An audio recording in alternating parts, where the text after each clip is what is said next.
Guys, welcome to knowledge test hunters. तो जैसा कि हम अपने क्लास 9 का अपना फर्स्ट चैप्टर दो बैलों की कथा को डिस्कस कर रहे थे, तो जिसमें कि मैंने जो इस स्टोरी को जिसमें मैंने इस चैप्टर को डिस्कस किया है, इसमें मेरा जो वीडियो एक्सप्लेनेशन का इस चैप्टर का एक्सप्लेन मैंने इस वीडियो में किया है। तो सबसे पहले तो आप उस वीडियो को देख लें, फिर जो इस वीडियो में आज हम क्या डिस्कस करेंगे, इसके क्वेश्चन आंसर्स को डिस्कस करेंगे।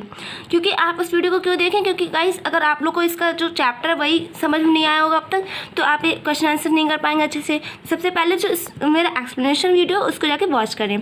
तो गाइस फर्स्ट क्वेश्चन क्या है, कांजी हौस में कैद पशुओं की हाजिरी क्यों ली जाती होगी। तो गाइस यहाँ पर क्वेश्चन क्या कह रहा है कि जो कांजी हौस था उसमें जो पशु जो कैद थे उनकी हाजिरी क्यों ली जाती होगी, ये क्वेश्चन है। तो इसका आंसर क्या हो जाएगा, कांजी हौस में आवारा पशुओं को बंदी बनाकर रखा जाता था और उनका रिकॉर्ड एक रजिस्टर में दर्ज होता था। तो क्या है, जो कांजी हौस था उसमें जो आवारा पशु होते थे, तो उसमें जो क्या था, जो उनको बंदी बनाकर रखा जाता था और उनका जो रिकॉर्ड था वो एक रजिस्टर में दर्ज मतलब नोट किया जाता था। इसी रिकॉर्ड के आधार पर पशुओं के मालिकों के मिल जाने पर उन्हें जुर्माने से ही छोड़ दिया जाता था। अब क्या है, इसी रिकॉर्ड के आधार पर, इसी रिकॉर्ड को देखकर क्या होता था कि जो पशु थे उनके मालिक जब उनको मिल जाते थे तो उनसे क्या करा जाता था, जुर्माना लिया जाता और उन्हें छोड़ दिया जाता था। वहीं जिन पशुओं के मालिक नहीं मिल पाते थे उन्हें उनकी नीलामी होती थी। अब जिनके जो पशुओं के जो मालिक थे वो नहीं मिल पाए तो उनकी नीलामी होती थी, इसलिए पशुओं की हाजिरी ली जाती होगी। तो यही लास्ट में हम लाइन क्या लिख देंगे कि इसीलिए पशुओं की हाजिरी ली जाती होगी। तो गाइस यहाँ पे अपना आप स्क्रीनशॉट लेना चाहते हो तो ले लीजिए इस आंसर का। तो गाइस सेकंड क्वेश्चन क्या है, ये है कि छोटी बच्ची का बैलों के प्रति प्रेम क्यों उमड़ आया। जो छोटी बच्ची थी उसको बैलों के प्रति जो प्रेम था वो क्यों उमड़ आया। तो इसका आंसर क्या लिख देंगे, छोटी बच्ची की माँ मर चुकी थी। जो छोटी बच्ची थी उसकी जो माँ थी, मदर थी, वो मर चुकी थी। वह अपने से बिछड़ने का दर्द जानती थी। वो क्या थी, उसका जो अपने से बिछड़ने का दर्द था वो जानती थी। उसकी सौतेली माँ उसके साथ अच्छा व्यवहार नहीं करती थी। तो जो उसकी सौतेली जो माँ थी, जो मदर थी, वो उसके साथ अच्छा जो बिहेवियर नहीं रखती थी, मतलब व्यवहार नहीं करती थी, तो उसे मारती थी। अब उसको वो मारती थी। ठीक इसी तरह हीरा मोती भी अपने से बिछड़ने और गया के ठीक किया है। इसी तरह जो हीरा मोती हैं वो भी अपने से बिछड़ने और गया के अत्याचार से दुखी थे। तो ठीक इसी तरह से जो हीरा और मोती थे वो भी गया के अत्याचार से दुखी थे। इसीलिए दोनों बैलों व छोटी बच्ची के बीच सहानुभूति पैदा हो गई। तो इसीलिए जो दोनों बैलों और जो छोटी बच्ची थी दोनों के बीच क्या हो गई थी, सहानुभूति पैदा हो गई। इसी कारण वह रोज़ हीरा मोती को एक एक रोटी खिला जाती थी। यही कॉज था कि क्या था कॉज कि यही कारण था कि वह रोज़ हीरा और मोती को एक एक रोटी खिला जाती थी। ओके। क्वेश्चन थर्ड, कहानी में बैलों के माध्यम से कौन कौन सी नीति विषयक मूल उभर कर आए हैं।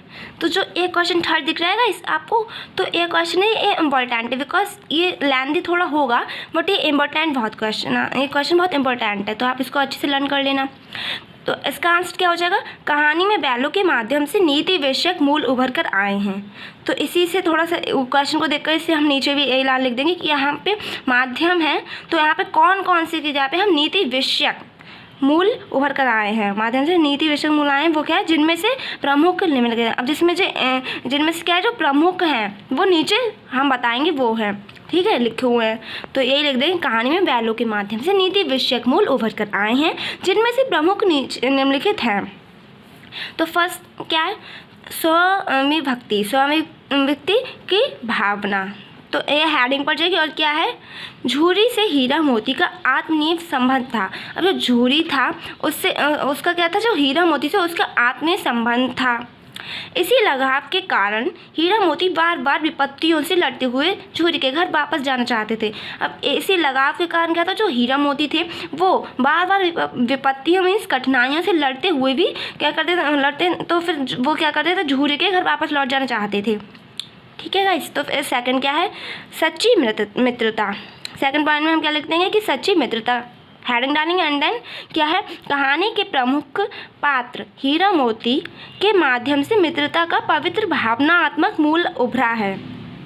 जो कहानी के जो प्रमुख मीन्स मुख्य जो पात्र हैं वो कौन है, हीरा मोती, कि उनके माध्यम से जो मित्रता का जो पवित्र भावनात्मक मूल है वो उभरा है। तो उसमें यही लिख देंगे, संकट के समय भागने मूल की अपेक्षा मित्र का साथ देना सच्ची मित्रता का लक्षण है। जब क्या है संकट आया तो फिर क्या है, संकट के समय भागने की अपेक्षा मीन्स भागने की वजह क्या करता है, मित्र का मीन्स उसका दोस्त का साथ देना सच्ची मित्रता का लक्षण है। हीरा मोती ऐसा ही करते हैं, जो हीरा मोती हैं वो भी यही करते हैं।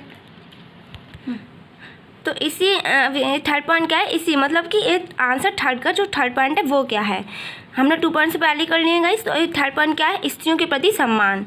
तो क्या है, ये हेडिंग डाल देंगे और यहाँ पर क्या है आंसर में डिफाइन क्या करना है कि अनेक सामाजिक विसंगतियों के से घिरी स्त्री के लिए हीरा का एक कथन कि औरत जात पर सींग चलाना मना है, ये भूल जाते हो, स्त्रियों के प्रति सम्मान प्रकट करता है। तो इतना पूरा लिख देंगे कि क्या है, जो अनेक सामाजिक विसंगतियों मीन्स कठिनाइयों से जो घिरी होती है स्त्री के लिए जो हीरा एक कथन है दे रहा है इसमें। जैसे हमने हिस्ट्री में पढ़ा था कि औरत जात पर सींग चलाना मना है, क्या है कि जो औरत जात है उन पर जो सींग चलाना मना है, ये भूल जाते हो।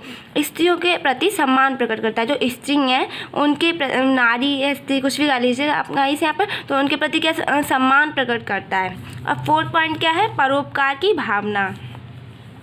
तो ये क्या है, परोपकार की भावना। फोर्थ पॉइंट में लिखेंगे हम, क्या लिखेंगे कि छोटी बच्ची के प्रति सहानुभूति और कांचीहास की दीवार तोड़कर क्या जानवरों का भागना परोपकार की भावना को दर्शाता है। तो क्या है, छोटी बच्ची के प्रति मीन्स छोटे बच्चों के द्वारा जो सहानुभूति और कांचीहास की दीवार तोड़कर, उसके द्वारा क्या हुआ कि जो उसकी सहानुभूति उसके प्रति सहानुभूति और कांचीहास की दीवार, वही जो कांचीहास था उसकी दीवार तोड़कर कैद पशु जानवरों को भगाना परोपकार, जो जानवर उसमें थे वन थे उनको तो उसकी दीवार कांचीहास की दीवार तोड़कर उनको भगाना क्या किसकी भावना दर्शाता है, परोपकार की भावना दर्शाता है। इतना हम लिख देंगे गाइस इसमें। तो फिर फिफ्थ पॉइंट भी लिखेंगे क्योंकि इसमें क्या पूछा है, इस क्वेश्चन में नीति विषयक मूल उभर कर आए उनको पूछा है, तो इसमें थोड़ा ज़्यादा लेंथी थोड़ा टाइम है ये, तो फिर ये इसमें लिखना है फिफ्थ तक। तो फिफ्थ क्या है, सहयोग की भावना। तो फिर सहयोग की भावना क्या है, हीरा मोती संकट के समय एक दूसरे के का सहयोग कर बड़ी से बड़ी मुसीबत का हल आसानी से निकाल लेते हैं। तो इसमें सहयोग की भावना को डिफाइन करना है, क्या करेंगे हम सहयोग की भावना को उसको डिफाइन करेंगे। तो क्या स्टोरी में क्या हुआ था ऐसा, तो ये लिख देंगे कि हीरा मोती संकट के समय, जब हीरा मोती पे संकट आया मीन्स जब उनका समय कैसा चला था, संकट से भरा हुआ, तो संकट के समय उनका क्या हुआ था, एक दूसरे का सहयोग कर बड़ी से बड़ी मुसीबत, वो एक दूसरे को सहयोग कर क्या कर रहे थे, बड़ी से बड़ी मुसीबत का हल मीन्स सॉल्यूशन। तो वो सॉल्यूशन बड़ी से बड़ी मुसीबत का जो सॉल्यूशन था वो आसानी से निकाल लेते थे। क्वेश्चन 4, प्रस्तुत कहानी में प्रेमचंद ने गधे की किन स्वभावगत विशेषताओं के आधार पर उसके प्रति रूढ़ अर्थ मूर्ख का प्रयोग ना कर किसी नए अर्थ की ओर संकेत किया है। इसमें एक क्वेश्चन पुटअप हो रहा है कि जो प्रस्तुत कहानी है प्रेमचंद ने गधे के किन मतलब जो प्रेमचंद ने जो कहानी लिखी है उसमें गधे के किन स्वभावगत विशेषताओं के आधार पर उसके प्रति रूढ़ अर्थ, उसके प्रति हमें क्या लिखना है, रूढ़ अर्थ मूर्ख का प्रयोग ना कर किसी नए अर्थ की ओर संकेत किया है, उसमें ये पूछ रहा है। तो हमें उसका आंसर क्या लिखना है, मतलब कहानी में कौन कौन सा ऐसा वर्ड आया है तो हमें उसको बताना है। तो फिर आंसर में क्या लिख देंगे हम, रूढ़ अर्थ। सबसे पहले क्या पूछा है, रूढ़ अर्थ, तो उसमें क्या लिखेंगे, गधे के स्वभाव से संबंधित रूढ़ अर्थ है, जो गधे का स्वभाव है उसके संबंधित जो रूढ़ अर्थ है वो क्या है, मूर्खता। तो हम इसमें फर्स्ट पॉइंट में तो ये लिख देंगे। एंड देन उसके बाद जो नया अर्थ है उसमें क्या लिखेंगे कि लेखक ने गधे की स्वभावगत विशेषताओं को एक नया अर्थ दिया है, कि जो लेखक है उन्होंने गधे की जो स्वभावगत विशेषता है उसको एक नया अर्थ दिया है। फिर क्या है, लेखक ने उसकी सहनशीलता और सीधेपन की प्रशंसा मीन्स उसकी तारीफ करते हुए उसकी तुलना ऋषि मुनियों के स्वभाव से की है। तो क्या है, लेखक ने उसकी मतलब किसकी, गधे की, जो गधे की यहाँ पे पूछा तो गधे की लिखना है। तो फिर क्या है, लेखक ने उसकी सहनशीलता और सीधेपन की प्रशंसा करते हुए मतलब उसकी तारीफ करते हुए कहा है, करते हुए उसकी तुलना उसके कंपैरिजन किया, किससे किया, ऋषि मुनियों के स्वभाव से। फिर क्या है, विकट परिस्थितियों में भी समान रहने की उसकी निरापद सहिष्णुता ने ही लेखक को गहराई से प्रभावित किया है। इतना लिख देना है बस, इसमें ही हमारा पूरा ये कंप्लीट आंसर हो जाएगा गाइस। अब हमारा आता है क्वेश्चन 5। तो उसमें क्या कह रहा है, किन घटनाओं से पता चलता है कि हीरा और मोती से गहरी दोस्ती थी? तो क्या घटनाएं हैं जिससे जो ये पता चलता है कि हीरा और मोती उसमें क्या है, गहरी दोस्ती थी उनकी? तो हमें इसमें आंसर क्या लिखना है? तो सबसे पहले तो हम इस पर थोड़ी सी हेडिंग डाल देंगे कि क्या है, कहानी में ऐसी अनेक घटनाएं। क्या है, जो कहानी में ऐसी अनेक घटनाएं हैं जिनसे हीरा मोती के बीच गहरी दोस्ती का पता चलता है। तो सबसे पहले हमें इसमें हेडिंग डाल देनी है, ठीक है, कि अनेक घटनाएं जिनसे हमें क्या पता चलता है कि जो हीरा मोती हैं उनके बीच गहरी दोस्ती थी, ये पता चलेगा। तो फिर इतना हेडिंग में डालनी है और फिर उसमें आगे का लिखना है, इनमें से प्रमुख घटनाएं निम्नलिखित हैं। तो अब इनमें से जो प्रमुख घटनाएं उसको हम नीचे लिख देंगे। फिर फर्स्ट घटना के बारे में लिखना है यहाँ पे। फर्स्ट, दोनों को एक दूसरे के हाव भाव तथा विचारों की समझ थी। मतलब जो दोनों थे उनको क्या था, जो एक दूसरे के जो हाव भाव थे तथा विचार मीन्स उनके जो थॉट्स थे उसकी क्या थी, समझ थी दोनों को। फिर सेकंड में क्या लिखेंगे, दोनों एक दूसरे को चाटकर और सूंघकर अपना प्रेम प्रकट करते थे। ये भी स्टोरी में है, जैसे कि हमारे चैप्टर में है। तो इसमें हम यही लिख देंगे कि दोनों क्या करते थे, एक दूसरे को चाटकर और सूंघकर अपना जो प्रेम था उसको प्रकट करते थे। एंड देन थर्ड में लिखेंगे गाइस कि दोनों एक साथ ही चारा भूसा रखते थे। मतलब दोनों थे वो एक साथ ही चारा भूसा रखते थे, एक मुंह हटा लेता तो दूसरा भी हटा लेता। तो फिर क्या है, जो दोनों थे वो एक साथ जो चारा था उसको खा देते मीन्स, और जब एक ने मुंह हटा लिया तो दूसरा तो अपने आप ही दूसरा भी अपने आप ही मुंह हटा लेता था गाइस। तो फिर इसमें थर्ड पॉइंट में हम इतना लिख देंगे। एंड देन फोर्थ पॉइंट, दोनों की कोशिश रहती थी कि अधिक से अधिक भार उसी कंधे पर रहे।